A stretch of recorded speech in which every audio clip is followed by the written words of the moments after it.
The number one thing people asked for on the first video about the Warthog bikes that I didn't address was what is the top speed?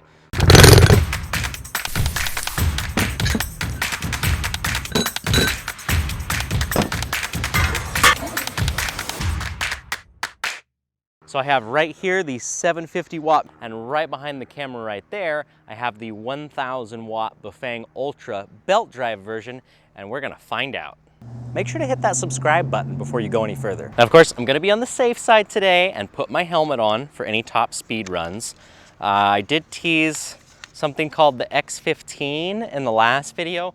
We're not gonna talk about that anymore, other than I've done a little bit more testing on it, and I can say that it is fast.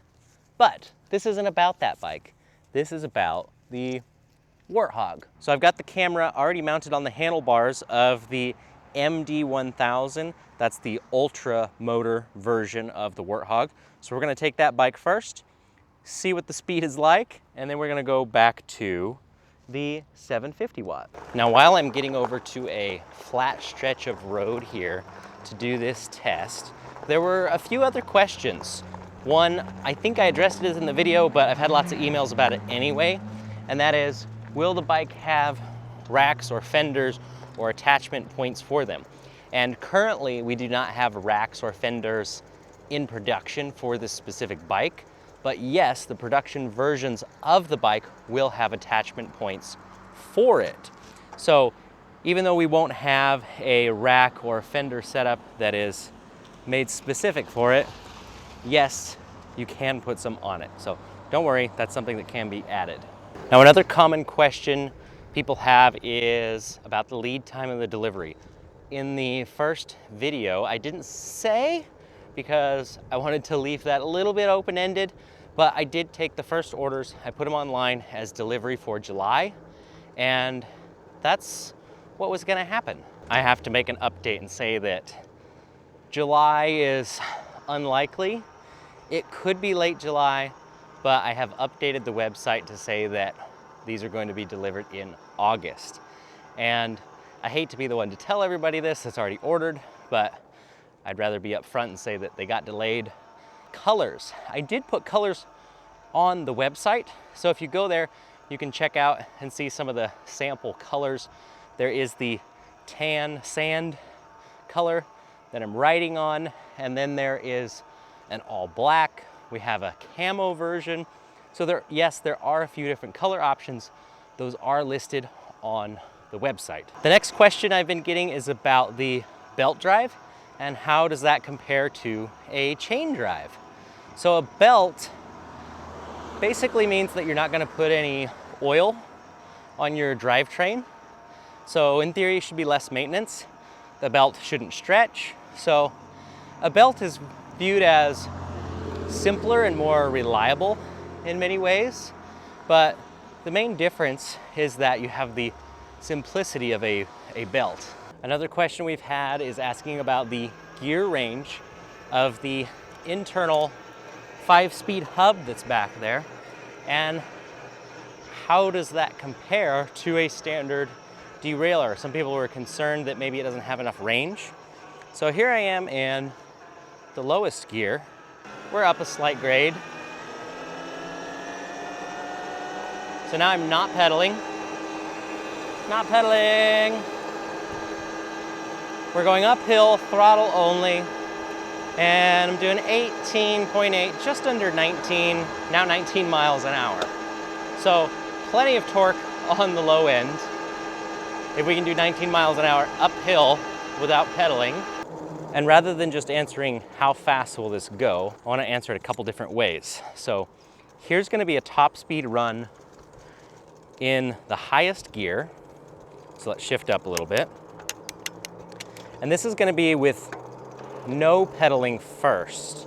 So you know where the speed maxes out and the speed limit is unlocked. How fast do you think the 750 watt hub motor can go if we unlock it and go throttle only on flat ground? And how fast do you think the mid-drive bike can go in the same conditions? Let's hear it. Is it going to be 25, 30 miles an hour, 35, 40 miles an hour? Leave a comment below and I'll randomly pick somebody to win something.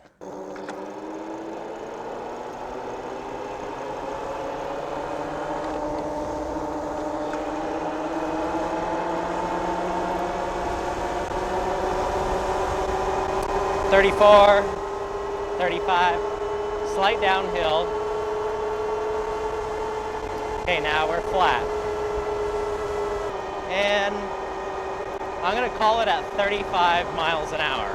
Okay, so no pedaling, flat ground. We had a downhill, then a little up, and then when it flattens out, it evened out at 34.9 miles an hour. So we're just gonna say 35. Plenty of torque to go uphill, top speed, still 35, but I think there's some room for improvement if we actually pedal. With pedaling,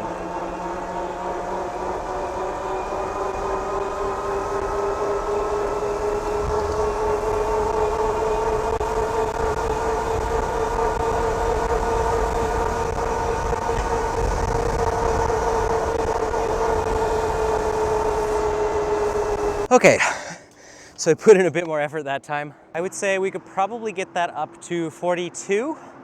As it was, I got the display to read 41.9. So where most people I think would be comfortable spinning their legs, probably around 40, maybe 41. I think with a really fast cadence, I could get up to 42. There was still a little bit left there. So even though it's got much bigger tires on it than our other 1,000-watt fat bike, and wider rims, and despite the fact that there's only 5 speeds, I was able to get it up to just shy of 42 miles an hour. Keep in mind that is totally unlocked, speed limit removed. Okay, so now I've got the hub motor bike. We're in level 5, going up a hill, a slightly steeper hill than earlier, and we're doing 15. Let's take it up the same hill as the 1,000-watt bike, and then you know how they compare torque-wise. I am not pedaling. We're gonna let the speed even out and see what it does. We're starting to lose some of our momentum. Okay, so 19.4 miles per hour, 19.5, hill's leveling out. So it was able to do over 19 miles an hour up this hill as well. So pretty impressive. That was more than I thought it was gonna be. Top speed run, no pedaling, speed unlocked. So it looks like we're getting around 27 miles an hour without pedaling. Not bad. Now let's go ahead and do the same run with some pedaling action so you can get a feel for the gearing range. What can you do if you put some effort in? Look out, squirrel!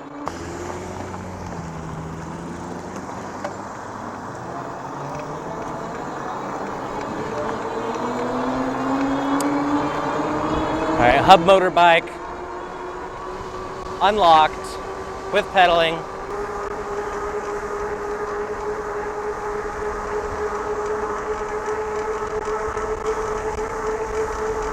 Okay, so that topped out at about 32 miles an hour.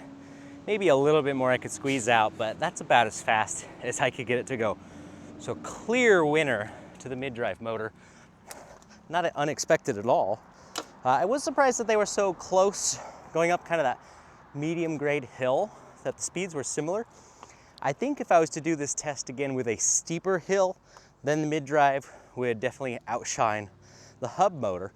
But it just goes to show that the hub motor, this 750 watt Bafang, is not bad on torque. It has plenty of power. If cost is not a concern as much as power, then clearly the mid-drive with that 5-speed internal hub has a better range of power.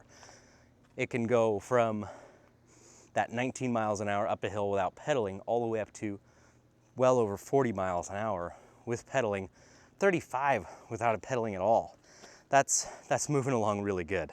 I really appreciate everyone who watches my videos.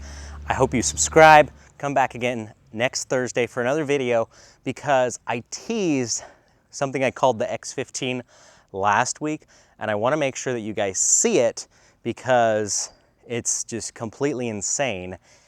And I actually have a few of them in stock, which is a crazy thing to have right now, is e-bikes that are actually in stock and available. I'll just give you a heads up, they're not going to be cheap. They're going to be more expensive than anything else I have on the website. But hit that subscribe button if you want to see a top speed run next week that goes well over the 40-mile-an-hour mark on something that may or may not be an electric bike. I'll see you again next Thursday. I think a little more protection is in order. Gloves, helmet, at the very least. See what this puppy will do.